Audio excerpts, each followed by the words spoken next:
하나님의 말씀 같이 읽도록 하겠습니다. 이사야 50장 1절에서 11절까지의 말씀입니다.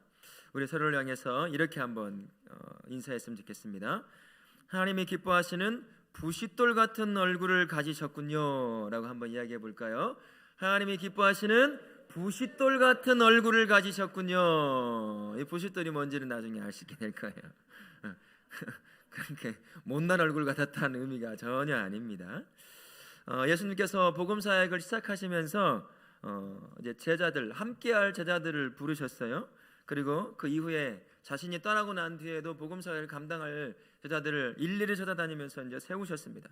그리고 그 세운 12명을 3년 동안 함께 하시면서 진리의 말씀을, 주옥 같은 진리의 말씀들을 계속 가르쳐 주셨죠.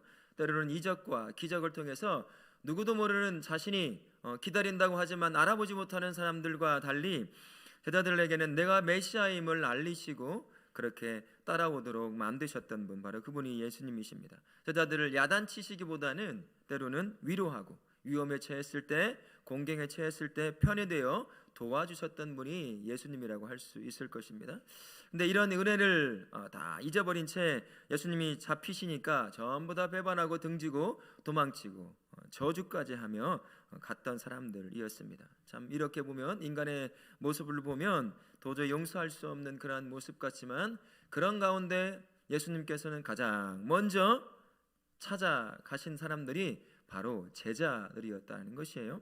찾아가셔서 가장 먼저 가셔서 그들을 위로하시고 상한 마음, 죄책감에 있는 그 마음들을 위로하시고 같이 조만을 줘서 먹게 하시고 세우시는 한 예수님이셨습니다. 그리고 다시 제자로 사역을 잘 감당할 수 있게 자신을 이어서 원래 약속대로 제자의 모습을 갖추고 사역을 끝까지 감당할 수 있도록 그렇게 세우신 분, 그게 바로 예수님의 약속을 지켜내시는 예수님이라고 볼 수 있습니다. 제자들이 약속을 깨고 제자의 삶을 뒤로하고 도망쳤지만 먼저 예수님께서 찾아가셔서 다시 한번 약속을 기억하시고 다시 제자로 세워서 그에게 맡겨져 있는 복음 사역을 끝까지 감당하게 하신 것이죠. 우리가 읽었던 본문의 말씀도 다시 찾아가셔서 회복시키시는, 그리고 다시 세우시는 하나님, 그 하나님에 관한 내용의 말씀이라고 할 수 있습니다. 성도와 교회가요 침체되고 무너지는 이유는 분명히 있습니다. 그에 대한 합당한 이유가 있다는 것이죠. 이스라엘의 공동체가 고난을 당하고 때로는 하나님의 버림받은 것 같은 느낌을 받는 그에도 합당한 이유가 있었습니다. 이스라엘 백성과 하나님과는 특별한 관계예요. 언약 관계에 놓여 있던 그런 민족이었다는 것입니다.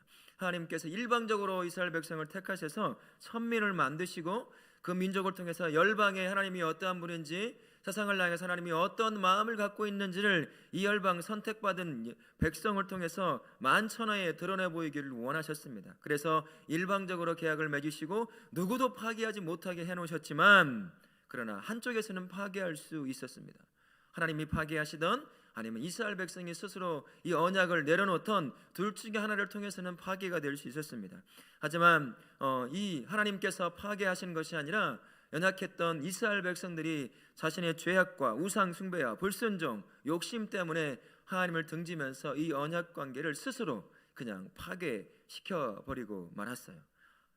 이스라엘 백성 측면에서는 완전히 파괴된 것 같지만 하나님께서 보셨을 때는 하나님은 아직 포기하지 않은 상태예요. 그러니까 한쪽 면에서만 망가진 거라고 볼 수 있는 거죠. 그래서 이스라엘 백성이 고난을 당하고 포로가 되어서 아픔과 고통, 하나님은 자신들을 버린 것 같은 느낌을 받는 이유가 바로 이 언약 관계를 일방적으로 깼기 때문이다라는 것입니다. 그것을 1절 말씀 하반절에 이렇게 말을 하고 있어요. 너희의 배역함으로 말미암아 내보냄을 받았느니라. 너희가 죄 가운데서 떠난 것이다. 그래서 내보내게 되었다. 너희가 왜 고통을 당하고 왜 포로가 되었는지 정확하게 하나님께서 말씀해 주는 겁니다. 성도가 당하는 고난, 또 아픔, 이것도 분명하게 이유가 있습니다. 때로는 버림받은 것 같은 그러한 느낌을 받을 때도 있는데, 그러한 것에 대해서 합당한 이유가 있다라는 거예요. 두 가지로 저에게 하나님이 주시는 첫 번째는 단단한 믿음을 가진 자녀로 성장하기 위해서 연단의 그 상황에 두실 때, 그때가 고통스럽고 마치 하나님이 나를 버린 것 같은 느낌을 받을 때가 있다는 겁니다. 근데 이 연단은 하나님의 철저한 계획 가운데 주어지는 것이기 때문에 신뢰하고 따라만 가면 돼요. 참고 인내하면서 따라만 가면 되는 것이 이 연단의 시간이라고 할 수 있습니다. 이 과정은 때로는 참 감당 못할 그러한 아픔이기도 하지만, 그러나 이 과정을 잘 따라가서 마지막 단계 딱 하면 세상이 바라볼 수 없는, 세상에 감당 못할 믿음의 사람으로 세워져서 하나님의 놀라운 역사를 감당할 수 있게 그렇게 세우시기 위해서 연단이라고 하는 고통 가운데 주게 된다는 것입니다. 그래서 연단의 과정에서는 인내라고 하는 것만 있으면 돼요. 인내만 있으면, 잘 참고 쫓아만 가면 하나님께서 원래 의도하셨던 그 믿음의 거부의 모습으로 우리가 탈바꿈되는 것이죠. 그래서 하나님께 귀하게 쓰임받는 것입니다. 이게 첫 번째 우리가 알게 모르게 겪게 되는 고통, 때로는 하나님의 버림받은 것 같은 그러한 상태에 놓일 때가 바로 이 연단이라고 하는 시간이라고 할 수 있습니다. 반면에요, 불순종과 죄로 말미암아서 스스로 당하는 고통과 아픔, 하나님께서 버림받은 것 같은 그러한 상황에 놓일 때가 있습니다. 근데 이때도 오해하면 안 됩니다. 하나님은 징계를 쉽게 내리시는 분이 아니시다는 거예요. 끝까지 참아내시는 분이, 기다리시는 분이 우리 하나님이십니다. 베드로후서 3장 9절 말씀에 보면 이런 하나님의 말씀을 우리에게 이렇게 말씀해 주고 있는데, 제가 한번 읽겠습니다. 너희를 대하여 오래 참으사 아무도 멸망하지 아니하고 다 회개하기에 이르기를 원하시느니라 라는 말씀이 있습니다. 비록 스스로 죄 가운데 넘어졌다 할지라도 다시 깨닫고 회개하고 돌아오기를 원하시는 것, 그게 바로 우리 하나님의 마음이에요. 그래서 우리가 함부로 하나님이 나에게 징계를 내리셨다라고 말할 수가 없다는 것입니다. 내가 내 욕심, 육신의 생각을 쫓아가다가 넘어지면 내가 넘어져서 아픈 거예요. 하나님이 징계를 내려서가 아니라 내 욕심 때문에 쫓아 살다가 그래서 넘어져서 고통을 당하고 고난을 당하고 하나님이 없는 것처럼 느껴지는 거예요. 내가 이렇게 살았으니까 하나님이 징계를 내리시겠지. 그럴 때도 있겠죠. 돌아오게 하시려고 한다면, 너무 멀리 가버렸으면.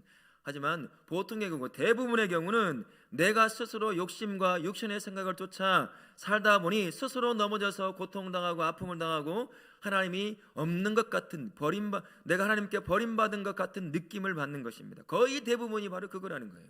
하나님이 나를 징계했거니, 징계는요 큰 사랑을 받는 것 중에 하나이기도 해요. 그러니까 쉽게 하나님이 나를 징계했다라는 말을 할 수 없다는 겁니다. 기본적으로 하나님은 참으시고 스스로 깨닫고 회개하고 돌아오기를 원하시는 것이 하나님의 마음이기 때문이고, 또 때로는 거의 대부분이 내가 스스로 넘어져 욕심 때문에 그 욕심 쫓아가다가 넘어져가지고 다쳐서 아픈 거예요. 고통당한 것입니다. 바로 그럴 때 해야 되는 건 단 한 가지예요. 바로 그 자리에서 아프면 하나님 앞에 회개하고 돌아오기만 하면 되는 거예요. 나를 징계했네, 나를 잊었네, 어쨌네, 저쨌네, 그럴 필요가 없어요. 그냥 그 자리에서 하나님, 제가 잘못했습니다, 내가 욕심을 쫓아보니 이렇게 됐습니다 라고 회개하고 돌이켜서 돌아오면 끝나는 것입니다. 근데 우리는 보통 그런 부분에 있어서 왜 하나님은 나에게 이렇게 징계를, 이렇게 고통 가운데 놓이게 하실까, 이런 것부터 해서 내가 무슨 죄를 져서 하나님이 징계를 내리시는 것일까, 하나님을 그렇게 사람처럼 바라봐서는 안 된다는 겁니다. 하나님은 길이 참으시는 분이에요. 스스로 깨닫고 회개하고 돌아오기를 원하시는 분이 바로 하나님이시라는 것이에요. 아픈 건 내가 넘어져서 아픈 거예요. 스스로를 탓해야죠. 그리고 회개하고 돌이켜 주 앞에 돌아오면 되는 것입니다. 이제 성도는 회복을 바라고 있습니다. 그렇다고 한다면 내 안에 숨겨진 죄들이 있어요. 우리 공동체 안에 숨겨진 죄들이 있습니다. 교회 안에 숨겨진 죄들이 있어요. 이것들을 다 하나님 앞에 토로해야 합니다. 그것을 품고는 회복을 경험할 수가 없어요. 회복의 길을 걸어가다 또 넘어지고 또 넘어질 것이기 때문입니다. 그러니 내 안에 숨겨져 있는 이 죄가 무엇인지, 그것이 크건 작건 하나님 앞에 회개함으로 나갈 수 있어야 한다라는 것입니다. 디모데전서 1장 14절에 그렇게 나오는 자를 향해 하나님이 이렇게 말씀하십니다. 우리 주의 은혜가 그리스도 예수 안에 있는 믿음과 사랑과 함께 넘치도록 풍성하였도다 라는 말씀이 있어요. 자신의 죄를 깨닫고 주 앞에 가지고 나오는 자, 통회하며 나오는 자, 그 자를 향해 하나님은 풍성한 은혜 가운데 용서하심으로 받아주시고 다시 일으켜 세우신다라는 말씀입니다.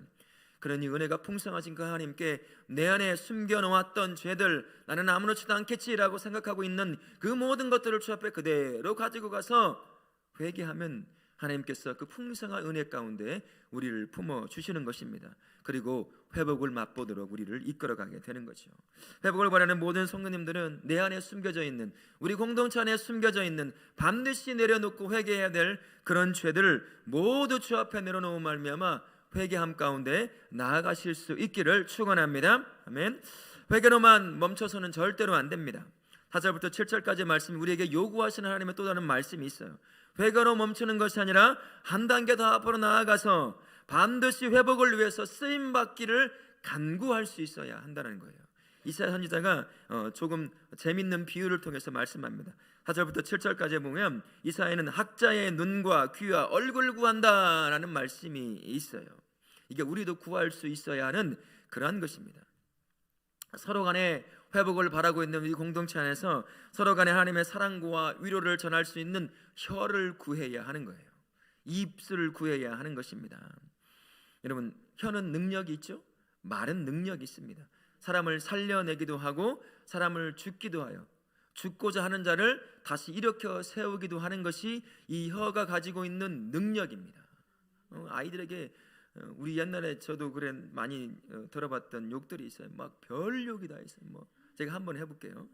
이 찢어 죽일 놈아, 이 욱실할 놈아. 진짜 많이 듣고 자랐어요. 이런 일을 한편으로는 이해가 되기도 하더라고요. 이제 농사나 이런 것들을 막 하다 보니까 몸이 피곤하고 힘든 거예요. 근데 자식들은 말을 안 들어.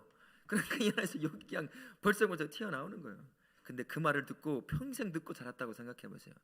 정말 찢어 죽을 일을 하고 사는 거예요. 그 말이 사람을 그렇게 만들어내는 겁니다. 혀의 권세가 능력이 있어요. 그러니까 말을 항상 조심하고 또 조심해야 되고 내가 하고 싶은 단어도 계속 고민하고 또 고민해야 되는 거예요. 안 믿는 사람이면 상관이 없어요. 그 사람들은 모르니까. 그러나 성도라고 한다면 말을 할 때 단어와 억양과 이것들을 계속 고민해야 돼요. 어떻게 하면 상처를 주지 않고 말을 할 수 있을까? 어떻게 하면 살려내는 말을 할 수 있을까? 계속 고민해야 하는 것입니다.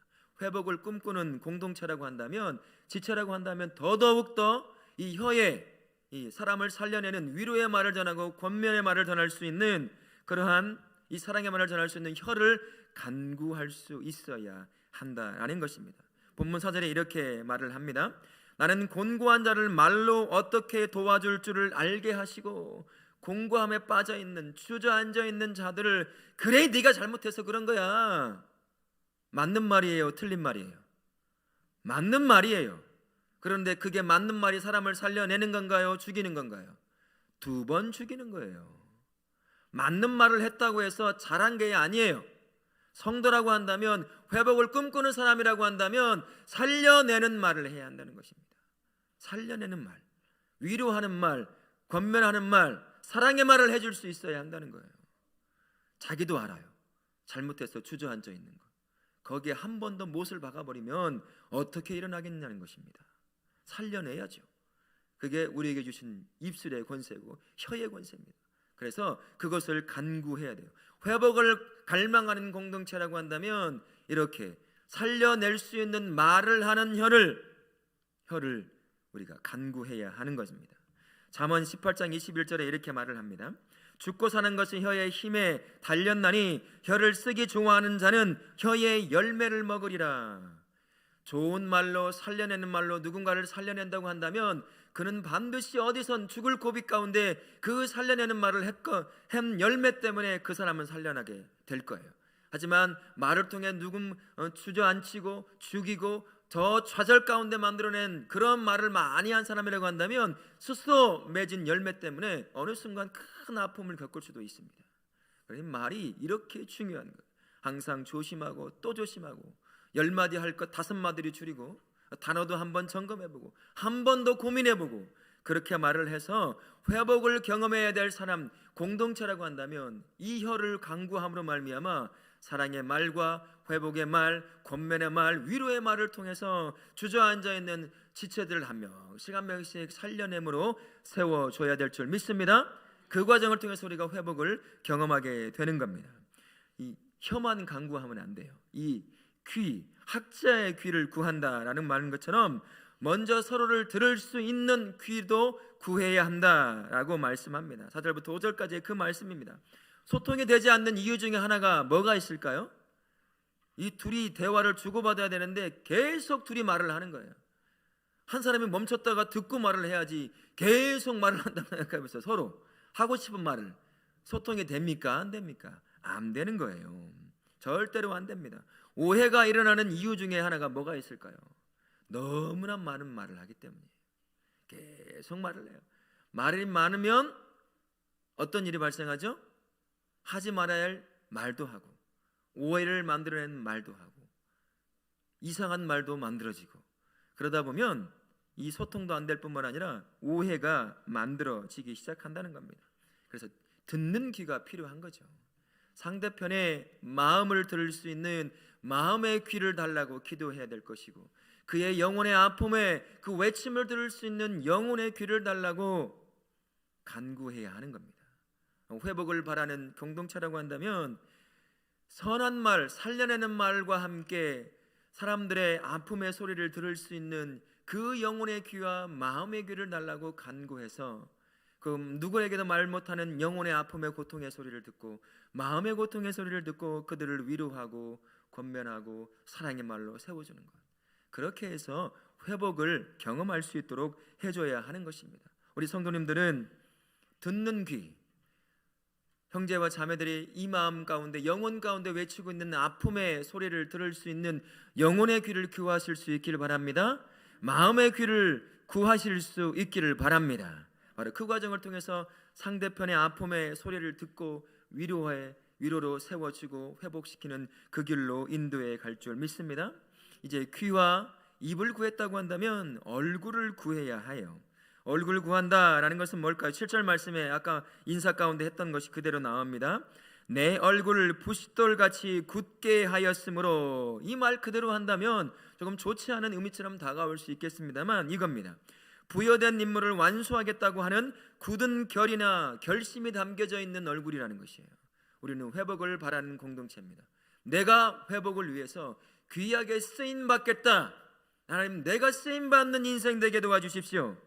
무너지고 회파되어지고 주저앉아 있는 수많은 주의 백성들을 회복시키는 그 일에 내가 쓰임받고 싶습니다 라고 이렇게 결심하는 그것을 구하라라고 말을 하는 것입니다.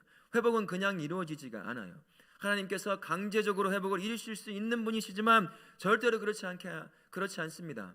하나님께서 공동체를 회복시키실 때는 그 안에 헌신적으로 쓰임받는 사람을 세워서 그를 통해서 한 사람 한 사람 회복시키고 일으켜 세우신다라는 것입니다. 거기에 주님 여기 있습니다, 제가 쓰임받겠습니다 라고 하는 사람, 그 사람을 통해서 교회 회복을 이루시는 것입니다. 지금 하나님 찾고 있는 사람이 바로 부싯돌 같은 얼굴을 가진 사람이에요. 내가 하나님 앞에 귀하게 이 공동체가 건강한 모습으로 다시 회복되는 것을 위해서 내가 쓰임 받겠습니다 라고 하는 이 굳은 결심을 가지고 있는 사람, 그 사람을 하나님이 지금 찾고 있고 그 사람을 통해서 회복의 역사를 하나씩 이루어 갈 줄 믿습니다. 그러니 우리가 나만 조금 빠지지, 나는 바쁘니까 그게 아니라 내가 바로 회복을 위해서 쓰임받는 인생 되게 도와주십시오. 주님, 내가 여기 있습니다, 나를 쓰십시오. 그렇게 부싯돌 같은 얼굴을 가지고 주 앞에 내가 쓰임받기를 위해서 구하는 그러한 성도님들 되실 수 있기를 바랍니다. 아멘. 우리가 아무리 회복을 간구한다고 해도요, 마지막에 모든 회복을 완벽하게 성취하는 것은 우리의 노력을 통해서 이루어지지 않습니다. 도우시는 하나님의 손길이 반드시 필요하다라는 것입니다. 그 말씀이 8절부터 11절까지의 말씀을 통해서 우리에게 가르쳐줘요. 회개도 하고 굳은 결심을 통해서 회복을 위해 내가 쓰임받겠다고 앞에 나아가지만 진정한 회복의 마지막을 장식하는 것은 도우시는 하나님이 행하셔야 완벽한 회복, 그것이 이루어지고 우리가 그 회복을 경험하게 된다라는 것입니다. 그래서 하나님께서 우리에게 회복을 이루시기를 위해서 철저하게 하나님의 도우심을 구할 수 있어야 한다라는 것입니다. 사단은요, 성도와 교회가 회복을 경험하는 걸 절대로 원하지 않습니다. 계속해서 아픔과 고통 가운데서 주저앉아서 하나님을 원망하고 자신을 원망하고 인생을 원망하며 살아가도록 만들고 싶어하는 것이 사단이다라는 것입니다. 사단을 우리가 이길 수가 있겠어요? 영적인 존재 우리 이기지 못합니다. 그러니 도우시는 하나님의 손길이 반드시 우리 안에 강력하게 역사해서 마지막을 장식해줘야 우리가 회복을 경험하며 누릴 수 있게 되는 거예요. 느헤미야 2장에 보게 되면 느헤미야가 이제 다시 복귀해서 무너졌던 성벽과 불타버린 성전 문을 다시 한번 보기를 원했습니다. 여기 오기 전까지, 예루살렘에 오기 전까지 소문을 통해서 들어왔던 예루살렘이 얼마나 회파되었는지 황폐되었는지를 소문을 듣는 것과 직접 눈으로 가서 보는 것과는 너무나 판이하게 다르기 때문입니다. 그래서 아무도 모르게 사원을 한 사람 데리고 무너졌던 성벽을 향해 하나씩 걸어갑니다. 그의 마음이 어땠을까요? 저 멀리서 들었을 때, 소문으로 들었을 때와는 너무나 다른 비참한 그 무너져버린 예루살렘 성을 바라보며 불타버린 실제 문을 바라보며 아마 그는 가슴을 치고 울었을 것입니다. 그런 그가 2장 18절에서 이렇게 고백을 해요. 하나님의 선한 손이 나를 도우신 일이다 라고 말씀을 합니다. 아무리 모든 것을 다 준비하고 다 가지고 왔어도 그것을 완벽하게 성취할 수 있는 마지막은 누가 장식을 하느냐?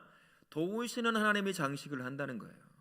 보이지 않는 하나님의 손이 그의 모든 일을 마지막까지 도우시지 않으면 내가 무엇을 다 준비했다고 해도 이루어지지 않는다는 고백과 같은 것입니다.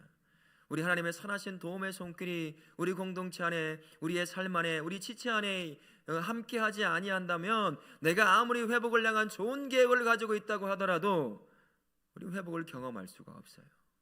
하나님께서 도우시는 손길로 우리의 마지막을 장식을 해줘야 우리가 그렇게 바라는 회복을 경험할 수 있는 겁니다. 그러니 하나님의 보이지 않는 도움의 그 선한 손길을 항상 간구하면서 기도하며 나아가야 되는 겁니다. 그럴 때 하나님께서 우리에게 큰 회복의 은혜를 허락하실 줄 믿습니다. 뿐만 아니라 철저히 능력의 하나님을 의지할 수 있어야 한다는 겁니다. 10절 말씀에 이렇게 이사야가 예언을 합니다. 여호와의 이름을 의뢰하며 자기 하나님께 의지할지어다, 의뢰하고 의지할지어다 라고 말씀을 합니다. 우리 하나님은 선한 목자처럼 자신의 양을 인도해 가시는 분이에요. 그분의 인도하시는 회복의 길은, 그 길을 어디서 많이 보여주냐면 시편 23편 5절을 통해서 보여줘요. 제가 한번 잠깐 읽어보면 이렇습니다. 주께서 내 원수의 목전에서 내게 상을 차려주시고 기름을 내 머리에 부으셨으니 내 잔이 넘치나이다 라는 말씀을 합니다. 사단은 성도가, 교회가 회복을 경험하는 것, 다시 회복하는 것을 결코 원치 않습니다. 하지만 선하신 목자이신 하나님께서 우리를 인도해 가시며 회복을 경험하게 하실 때 그렇게 원치 않던 원수들, 우리가 회복을 경험하는 것을 결코 원하지 않던 원수들 앞에서 거한 상자를 차려놓고 상다리가 부러질 정도의 잔치상을 차려놓고 회복의 즐거움을 맛보게 하시는 분, 그분이 바로 우리 하나님이시라는 것이에요. 이게 바로 우리 하나님께서 도우시는 손길과 하나님을 의지할 수밖에 없는 그 하나님이라는 사실을 보여주는 것입니다. 사단이 곡을 하고 도망가게 만드는 것이죠. 우리가 무너졌으면 좋겠다고 여기는 수많은 사람들의 그런 눈에서, 사단의 그런 마음 앞에서 하나님께서는 그 모든 사람이 보란듯이 우리가 회복의 잔치를 하는 그 모습을 통해서 하나님께서 이렇게 우리를 회복하신다라는 것을 보여주기 원하시는 것입니다. 그러니요, 회복을 향한 여정 가운데 철저하게 하나님을 의지해야 하는 것입니다. 내 노력, 내 힘도, 내 애씀도 있어야 하지만 그 밑에 바탕과 마지막을 장식하는 것은 전능하신 하나님의 선한 손길과 그분의 능력인 것입니다. 그러니 우리 모든 성도님들이 끝까지 기도하면서 하나님의 선하신 그 회복의 그 역사를 함께 간구하실 수 있기를 예수님의 이름으로 축원합니다. 아멘. 회개는요, 회복을 향해 가는 길에 반드시 통과해야 하는 관문이라고 할 수 있습니다. 한국의 교회와 우리의 교회, 그리고 우리 성도님들 침체한 이유에는 분명한 원인이 있다라는 것입니다. 교회와 성도가 교회답지 않게 살고 성도답지 않게 살기 때문인 것입니다. 그래서 지금 우리가 해야 될 일은 다른 것이 아니라 우리의 아픔, 우리의 죄, 숨겨져 있는 것들을 주 앞에 가지고 나와서 그대로 토하는 것입니다. 나 잘못한 거 없는데요? 아니요, 그렇지 않아요. 우리는 예수님의 몸된 교회의 공동체입니다. 한국의 전체의 교회를 품고 그것을 가지고, 그 죄악을 가지고 하나님 앞에 가지고 나아가야 되는 거예요. 나만 부흥할 수 있을까요? 나만 회복할 수 있을까요? 이 오른손이 아팠는데, 온몸이 아픈데 오른손만 회복한다고 내 몸이 건강해지는 걸까요? 절대 그렇지 않습니다. 내 교회만 잘 된다고 되는 것이 아니에요. 우리가 우리 교회의 아픔, 나의 죄악을 품고 하나님 앞에 회개함으로 나아가야 하지만, 한국의 전체의 교회를 품고 성도를 품고 지금 이 아픔과 침체와 큰 어려움 가운데 놓여 있는 이 아픔이 내가 지은 죄로, 느헤미야가 그랬던 것처럼, 다니엘이 그랬던 것처럼 그것을 내 안에 품고 가지고 회개의 자리로 나아가야 된다라는 것입니다. 그것이 바로 회복을 향한 첫 번째 걸음입니다. 회개의 자리에 나간 그 자리만이 멈춰서는 절대로 안 됩니다. 하나님께서 나로 하여금 회복을 위해 쓰임받는 자로 나를 세워 주십시오 라고 우리가 간구해야 돼요. 그래서 우리 안에서 작지만 혀의 권세를 구해서 나의 말을 통해서 사람을 살려내고 위로하고 세워주는 그 입술을 구할 수 있어야 될 것이고, 성도의 아픔을 들을 수 있는 영혼의 귀와 마음의 귀를 구할 수 있어야 하는 것입니다. 그래서 그 역할을 감당할 수 있도록 주님, 나를 사용하십시오. 내가 주님께 사용되겠습니다. 쓰임받기를 원합니다. 회복을 위해서라고 한다면 제가 쓰임받기를 원합니다 라고 굳은 결심으로 주 앞에 나갈 수 있어야 합니다. 이런 모든 준비가 있다고 해도요, 결국은 하나님의 도우심이 없이는 이룰 수가 없습니다. 하나님의 능력, 도우심의 그 손길을 간구하며 철저하게 하나님을 의지할 때, 그제서야 우리가 바라는 그 회복을 경험할 수 있을 줄 믿습니다. 그러니 회개와 함께 주 앞에 나와 하나님께서 회개하게 하신 하나님께 철저하게 우리를 다시 회복시켜 달라고 그렇게 간구하시는 우리 다우라교회 모든 성도님들 되실 수 있기를 예수님의 이름으로 축원합니다. 아멘.